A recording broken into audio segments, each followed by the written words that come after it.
Odinga alizungumza wazi mbele ya nchi nzima tarehe 22 mwezi uliopita mbele ya hawa wabunge katika hoteli ya Agile pale Nairobi.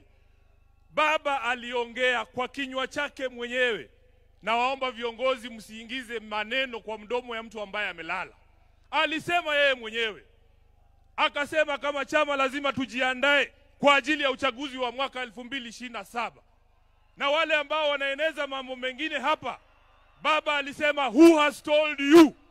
Who has told you? Who has told you?